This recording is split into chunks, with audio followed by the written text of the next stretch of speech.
ज्योतिष दीप चैनल में आपका स्वागत है।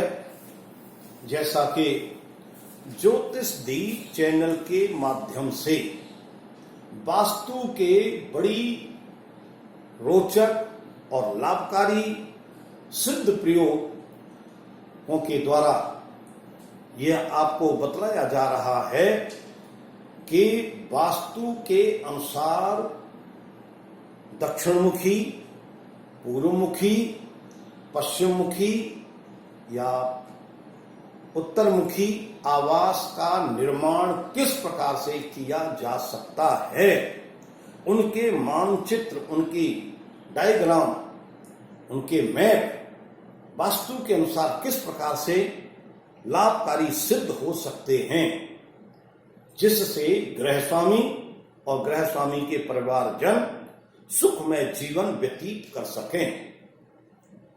आपको ज्योतिष दीप चैनल के माध्यम के द्वारा पूर्व एपिसोड में दक्षिणमुखी आवास में, दक्षिणमुखी भूखंड में वास्तु के नियमों का पालन करते हुए मानचित्र में बनाया गया था, जिसके अनुसार निर्माण कार्य कराया जा सकता है। और उस निर्माण कार्य के करने के बाद उसका भूखंड का स्वामी उस समय सुखपूर्वक, आराम पूर्वक अपना परिवार के साथ जीवन व्यतीत कर सकता है, जो बहुत ही गोपनीय, बहुत ही रोचक और बहुत ही लाभकारी सूत्रों का प्रयोग उसमें किया गया था। जिसके साथ में आप ज्योतिष दीप चैनल को सब्सक्राइब करें और इस वीडियो को, जो आज मैं आपको वीडियो बतलाने जा रहा हूं, इस वीडियो को शेयर करते हुए इसको ध्यान से सुने, लाइक करें, शेयर करें और ध्यान से सुने। यह भूखंड हमारा ईस्ट फेसिंग है, अर्थात इस भूखंड के चारों तरफ, तीन तरफ कोई रोड नहीं है, आवागमन का साधन नहीं है, केवल पूर्व दिशा में ही आवागमन का साधन है, मुख्य रोड है, जिस पर इस भूखंड का मुख्य द्वार निकाला जा सकता है, निकाला हुआ है।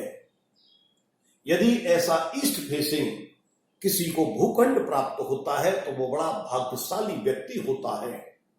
और यदि वह व्यक्ति वास्तु के अनुसार उस पूर्वमुखी आवास पर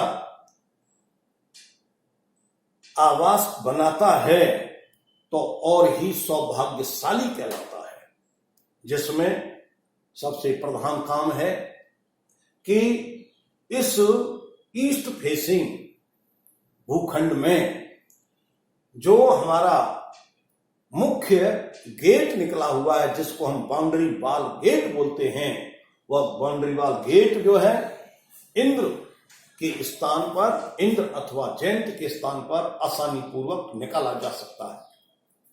दूसरा, इस ईस्ट फेसिंग के भूखंड में आगे को जगह खाली छोड़नी चाहिए तथा उत्तर दिशा में भी जगह खाली छोड़नी चाहिए।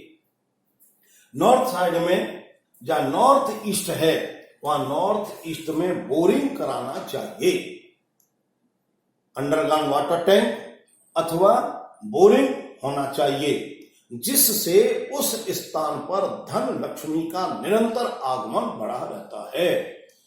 ये जो इंद्र और जयंत हैं, ये भी धन लक्ष्मी के कारक ग्रह द्वार हैं।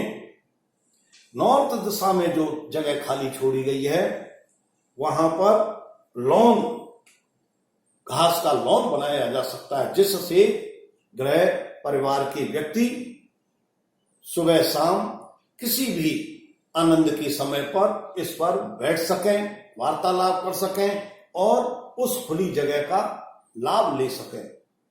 साउथ नॉर्थ वेस्ट में सेफ्टी टैंक का स्थान है, जो वहां बहुत ही उचित रहता है, किसी भी प्रकार की गंदगी जमा नहीं होती है, निरंतर वहां से आवागमन बना रहता है, साफ स्वच्छता बनी रहती है। इस आवास के पश्चिम दिशा में भी जगह छोड़नी चाहिए, जिसमें पुष्पदंत नाम का और वरुण नाम का ग्रह द्वार निकाला जा सकता है, जो धन लक्ष्मी पुत्र के कारक हैं। इस प्रकार से मुख्य बाउंड्री वाल पर इंद्रजैन और अंदर जहां निर्माण हम कर रहे हैं उस निर्माण के स्थान पर इंद्रजैन मुख्य द्वार बनाया जा सकता है तथा उसके एंटर करते ही, प्रवेश करते ही नॉर्थ ईस्ट में पूजा घर का स्थान होना चाहिए, जिस पर घर परिवार के व्यक्ति बहुत ही शांतिमय और सुखमय जीवन के साथ में वहां अपने इष्ट देवताओं की साधना कर सकें और साधना से तपोबल प्राप्त कर सकें और तपोबल से घर में पॉजिटिव ऊर्जा बनती है, जिससे सुखमय जीवन व्यतीत कर सकें।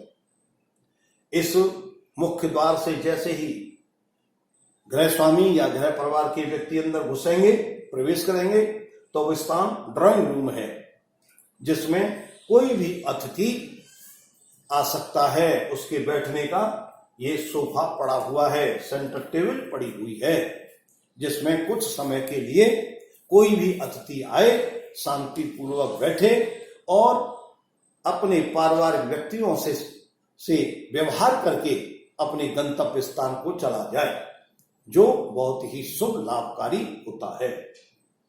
इसी में से एक गेट अंदर डाइनिंग हॉल के लिए निकला हुआ है, जहां डाइनिंग के पास में साउथ ईस्ट में किचन बनी हुई है। किचन सदैव साउथ ईस्ट में ही शुभ लाभकारी होती है।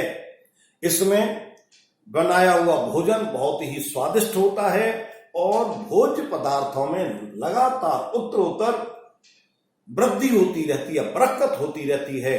और जब घर में बरकत होती है भोज्य पदार्थों में, तो गृह स्वामी और गृह स्वामिनी वो बहुत ही प्रसन्नचित होते हैं, क्योंकि कोई भी भोजन इस साउथ ईस्ट में बनाया जाता है वो बहुत ही स्वादिष्ट बनता है।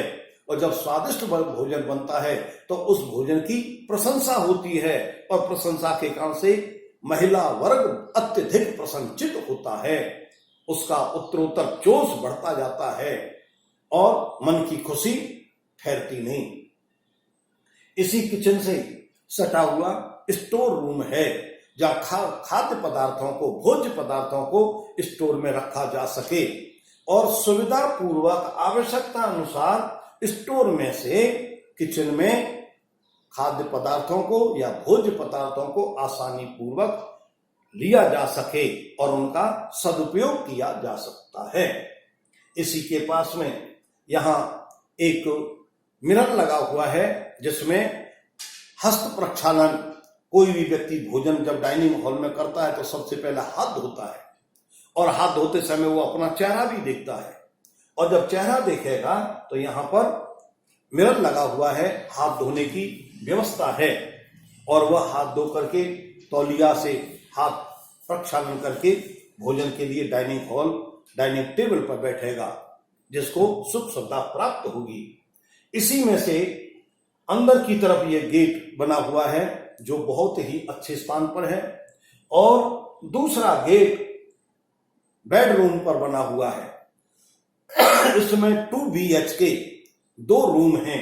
पहला रूम बेडरूम नंबर 1, जिसमें डाइनिंग रूम में से गेट है। दूसरा बेडरूम दूसरा, जिसमें यहां से प्रवेश है और आराम से उसमें व्यक्ति, गृह स्वामी और परिवार के व्यक्ति, जो मास्टर बेडरूम है, रूम नंबर 2, वह नैऋत्य कोण में बना हुआ है, साउथ वेस्ट में बना हुआ है, जिसमें गृह स्वामी बहुत ही शांति पूर्वक और आराम पूर्वक अपना शयन कर सकता है। उस शयन कक्ष गृह स्वामी का है। इससे बीच में दो बाथरूम बने हुए हैं, टॉयलेट और बाथरूम बने हुए हैं। एक की एंट्री बेडरूम नंबर 1 में है और दूसरे की बेडरूम नंबर दूसरे में है। दोनों ही बाथरूम अटैच हैं, जो सुविधा पूर्वक, जिसमें कोई भी व्यक्ति शयन करने वाला आराम पूर्वक उनका सदुपयोग कर सकता है। इसके साथ में ही यहां अंदर से ये सीढ़ियां निकाली हुई हैं और ये सीढ़ियां नॉर्थ वेस्ट में आती हैं, जो क्लॉकवाइज घूम रही हैं और क्लॉकवाइज घूम करके ऊपर तक पहुंचाती हैं। वह बहुत ही शुभ लाभकारी हैं। सीढ़ियां सदैव विषम संख्या में होना चाहिए और विषम संख्या में भी 3 का भाग देने पर 0 नहीं बचना चाहिए। इस प्रकार से सीढ़ियों का निर्माण है। और नॉर्थ वेस्ट में घर के बच्चों के लिए स्टडी रूम है, जहां पर बच्चे बैठ करके अध्ययन मनन कर सकते हैं और बहुत ही अच्छी शिक्षा प्राप्त करेंगे और अच्छी शिक्षा के द्वारा वह ज्ञान प्राप्त अच्छा करेंगे और अधिक ज्ञान के द्वारा वो परीक्षा में अधिक से अधिक अंक लाएंगे और अधिक से अधिक अंक लाने से उनके माता पिता परिवार वालों का बहुत ही उनका मान सम्मान बढ़ेगा, यश बढ़ेगा। इस प्रकार से यह स्टडी रूम उनके लिए बहुत ही शुभ लाभकारी है। ये एक मानचित्र जो ईस्ट फेसिंग का है, इस प्रकार से बनाया जा सकता है। यदि कोई गृह स्वामी इसमें इतनी जगह नहीं छोड़ना चाहता है, यदि उस आवास या भूखंड में जगह कम है, तो आगे इस नॉर्थ साउथ ईस्ट में वह किचन बनाई जा सकती है और दक्षिण में किसी भी प्रकार की कोई जगह नहीं छोड़नी चाहिए। जहां हमारी सीमा है, सीमा से ही दीवार बनानी चाहिए। और पश्चिम में जो जगह छोड़ रखी है, यहां भी पश्चिम में जगह न छोड़ करके यहां इस बेडरूम को और टॉयलेट को आगे तक खिसकाया जा सकता है और बीच में एक खुला हुई जगह छोड़ी जा सकती है, जिसमें ऊपर से प्रकाश आने का या वायु आने का साधन बन सकता है। यही और बड़े होकर के इसी प्रकार से ये स्टडी रूम भी पीछे पश्चिम सीमा तक आ सकता है। मुख्य गेट से यदि यहां वाहनों के खड़े करने के लिए स्थान बना दिया जाए, पोर्च बना दिया जाए, जिसमें सुख पूर्वक आराम पूर्वक वाहनों को खड़ा किया जा सकता है और पीछे सेफ्टी टैंक के ऊपर एक रूम और बनाया जा सकता है, जो अनेक प्रकार से कामों में आ सकता है। दूसरी प्रकार का इस प्रकार से भी नक्शा बनाया जा सकता है। इसके अलावा ईस्ट फेसिंग भूखंड में अनेक प्रकार से अनेक सुविधाओं के साथ में वास्तु के सुखदायक लाभकारी अनेक मानचित्रों के द्वारा अनेक प्रकार की डिजाइन, अनेक प्रकार के निर्माण कार्य कराए जा सकते हैं, जो गृह स्वामी के लिए बड़े बहुत ही लाभकारी सिद्ध होते हैं और सिद्ध उपयोगी होते हैं, जिसमें घर परिवार के व्यक्ति जीवन पर्यंत सुख में जीवन व्यतीत करते हैं और जिससे उनका कल्याण होता है। इसी भाव के साथ में कल्याणम अस्तु।